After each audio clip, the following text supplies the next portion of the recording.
ta ló gbé adé ọba ìpetu modu lọ o? Bí wọn yóò bá jẹ ọba níbikíbi nílẹ̀ Yorùbá, adé kan yóò wà tí yóò jẹ́ adé ìṣẹ̀ǹbáyé, ìyẹn adé àtijọ́ tí yóò jẹ́ àṣẹ fún ọba tuntun tó bá fẹ́ jẹ. Bí kò bá sí adé yìí, àṣẹ ọba kò sí níbìkan. Bí wọ́n bá ti dé adé yìí fẹ́nìkan, kò sẹ́ni tí yóò tún dé adé náà nígbà tí ẹni tí wọ́n dé e fún náà bá sì wà láyé o. Nígbà tí ọba bá wàjà nìkan ni ọba míì yóò tún dé adé náà. Ìgbàgbọ́ àwọn Yorùbá ni pé bí ọba kan kò bá kú, ọba míì kò lè jẹ.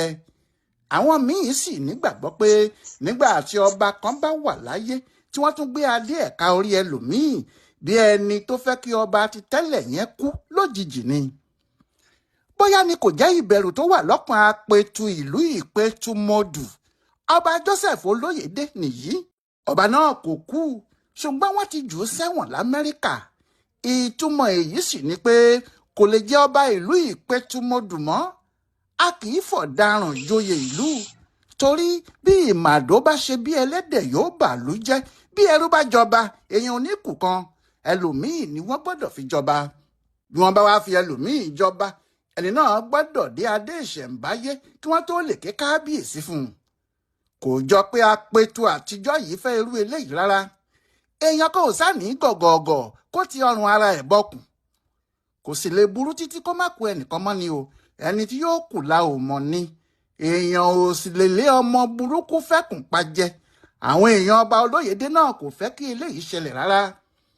Bí a ti ń wí yìí, ìwádìí tí Kúnlé Akínrìnádé àti Tọ́ba Adédèjì ṣe fún ìwé ìròyìn The Nation tó jáde síta ni pé wọ́n ti wá adé ìṣẹ̀ǹbáyé ìlú ìpetu modu tì láàfin o.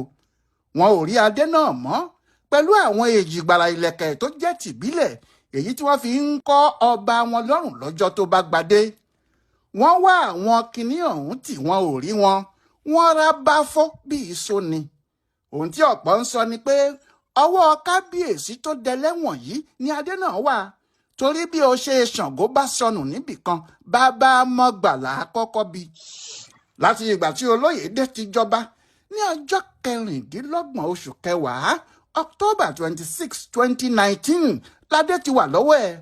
Bí adé ọ̀hún ṣe wá di àwáàrí láàfin ló dìbẹ̀rù sí àwọn ìjòyè àti àwọn àgbàlú lára báyìí, nítorí wọ́n ní bí kò bá sí adé náà ọba mi ò lè jẹ. Bẹ́ẹ̀ ni gbígbé adé náà pamọ́ pàápàá ní àtúbọ̀tán tí ò dáa, nítorí kì í ṣe adé tó yẹ kó jáde nílùú wọn rárá. Bẹ́ẹ̀ kò sẹ́nìkan tó lè fọwọ́ sọ̀yà báyìí bóyá adé náà sì wà nílùú ìpetu modu ni o, àbí wọ́n ti gbé gba ibòmíì lọ. Ọba Olóyèdé ti wà lẹ́wọ̀n l'Amẹ́ríkà báyìí. Ọjọ́ 26 oṣù kẹjọ tó kọjá yìí, August 26, 2025 ni wọ́n sọ ọ́ sẹ́wọ̀n lẹ́yìn tóun fúnra ẹ̀ lóun jẹ̀bi ẹ̀sùn tí wọ́n fi kan òun. Ẹ̀sùn tí wọ́n fi kàn án náà ni pé ó jí àwọn ará Amẹ́ríkà lówó kó, ó jà wọ́n lólè, ó lù wọ́n ní jìbìtì tí kò ṣeé máa fẹnu sọ. Òun àti ọ̀rẹ́ ẹ̀ ni o, pásítọ̀ Edward Olúwaṣọ̀mí. Láti ìgbà tí wọ́n ti ń ṣe ẹjọ́ náà tí kò tíì sí ẹni tó mọ ibi tó máa já sí, nígbà náà ni wọ́n ti gbé adé kúrò tí ẹnikẹ́ni kò fura sí i. Bí adé náà ṣe kúrò ní ààfin ni pé nígbà tó di ọdún kan gééré tí apetu tuntun yìí gorí oyè, ó gbé ìgbìmọ̀ kan dìde. Ìgbìmọ̀ tí yóò kọ́ ààfin tuntun fún ìlú ìpetu ni. Wọ́n sì kó ìgbìmọ̀ yìí jáde ní ọjọ́ 29 oṣù kẹwàá October 31, 2020. Ó ní àwọn ni yóò kọ́ ààfin tuntun. Olóyèdé ní kí wọ́n wó ààfin àtijọ́ náà palẹ̀ pé òun yóò tún kọ́ ní ti ìgbàlódé ni. Àsìkò náà ni iná iṣẹ́ bìrìbìrì tí ọba náà ń ṣe l'Amẹ́ríkà ń jò hìhì, tó sì ti rò pé kò sí ohun tí yóò ṣẹlẹ̀, owó yóò máa wọlé ṣáá ni. Nígbà náà ló ní kí wọ́n da ààfin náà wó pé òun yóò tún kọ́ ní ti aláràbarà tí yóò sì jẹ́ àwòṣífìlà kárí ayé, tí gbogbo ẹni tó bá sì rí ààfin náà yóò mọ̀ pé ọba ńlá kan jẹ tó dé towótowó. Olóyèdé lọba náà ń jẹ.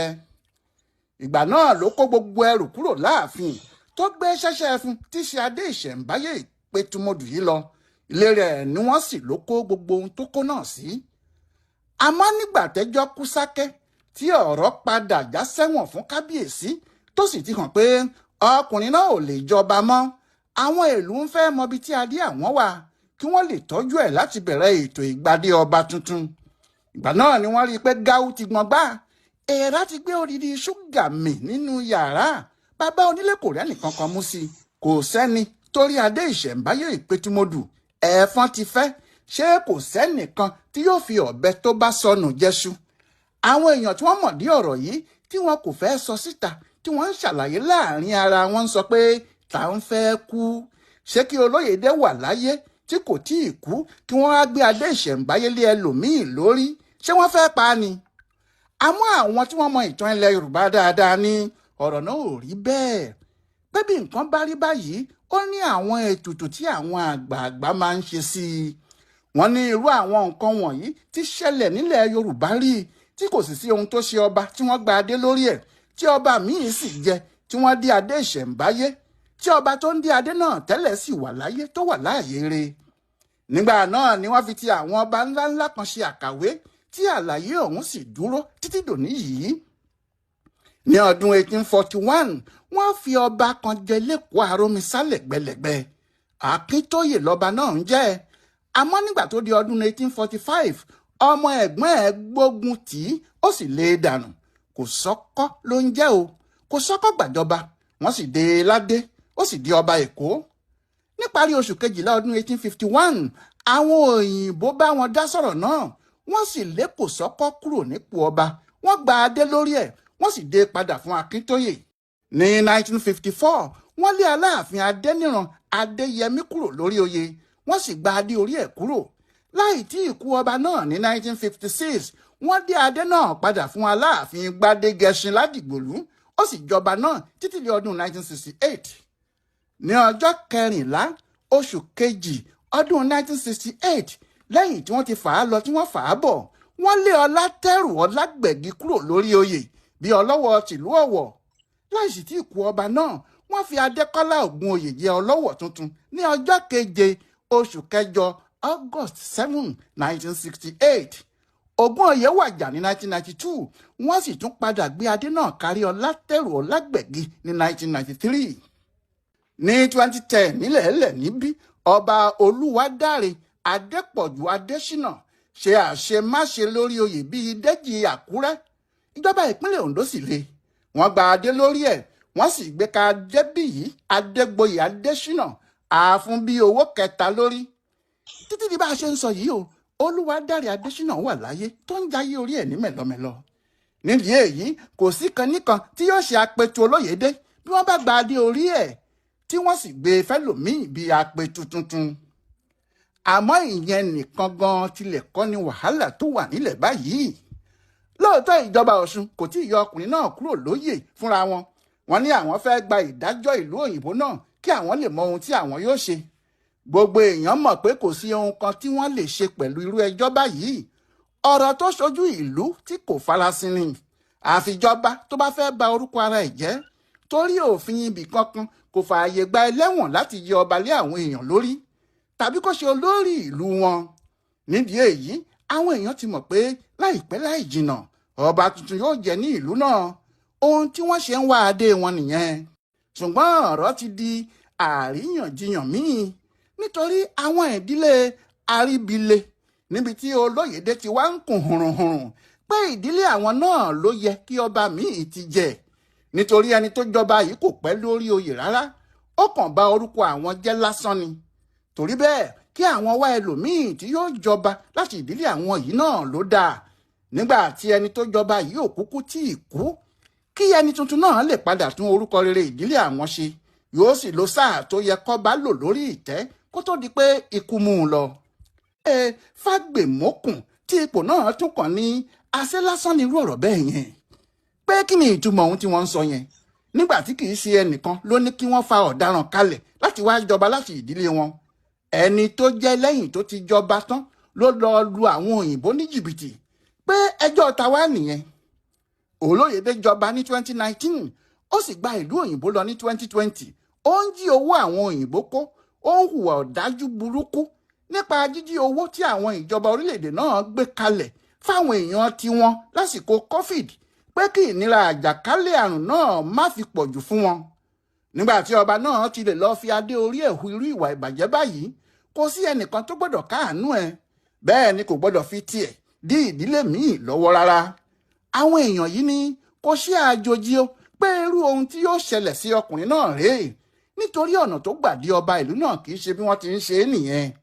Òun àti àwọn afọbajẹ pẹ̀lú àwọn èèyàn ìjọba kan ni wọ́n jọ ṣètò náà, tí wọ́n sì fìbọn gbé e wọ ìpẹ́tù modu láì ṣe ológun. Wọ́n ní ohun tó burú lásìkò tí wọn yóò fi ọkùnrin náà joyè ni pé kì í ṣe ifá ló mú un. Àwọn ọmọ ọba tó yẹ kí wọ́n gbé ṣẹ́ṣẹ́ fún ká lórí gẹ́gẹ́ bí apẹtu kọ́ ni wọ́n ṣe bẹ́ẹ̀. Àwọn èèyàn ìjọba ni. Ọ̀rọ̀ náà sì burú débi pé òṣìṣẹ́ ìjọba kan tó jẹ́ ọmọ Ìgbò ló ṣètò bí wọ́n ṣe gbé adé náà lé lórí, tí wọn kò sì pe àwọn ọmọ ọba tí ọ̀rọ̀ kàn gan-an sí i. Ohun tí àwọn ọmọ ìdílé oyè ń sọ lọ́tún lósì ni pé wọn kò ṣe kinní náà bó ṣe yẹ kí wọ́n ṣe é ni. Ohun tó sì jẹ́ kí ọ̀rọ̀ ẹ̀ já síbi tó já sí náà nìyẹn, tó fi jẹ́ ìtìjú ló kó bá ìdílé wọn. Ohun tí wọ́n ló ṣe pàtàkì báyìí ni pé kinní náà kò gbọ́dọ̀ dí ètò ọba jíjẹ ìpẹ́tù modu lọ́wọ́, tàbí kó da ètò bí àwọn ti ń jọba tẹ́lẹ̀ rú. Lóòótọ́ àwọn afọbajẹ ìlú náà kò yéé bọ́ pa búṣàngó, tí wọ́n sọ pé ọ̀nà tó tọ́ tó yẹ làwọn fi Joseph Olúgbénga Olóyèdé jẹ́ apẹ́tù ti ìpẹ́tù modu. Bí ẹni tí wọ́n bá ń purọ́ fún ò bá kúkú mọ̀, ẹni tó ń purọ́ mọ̀ lọ́kàn ara ẹ̀ pẹ́rọ́ lòun ń pa, àti pé ojú ló ń kán ọkọ lóbìnrin tó ń tẹ̀lé ìyàwó ẹ̀ nínú òkun nítorí àlè. Ọ̀rọ̀ ìkọ̀kọ̀ ní gbangba náà ló ń bọ̀, ẹni bá sì ṣe yóò fojú ara rẹ̀ rí.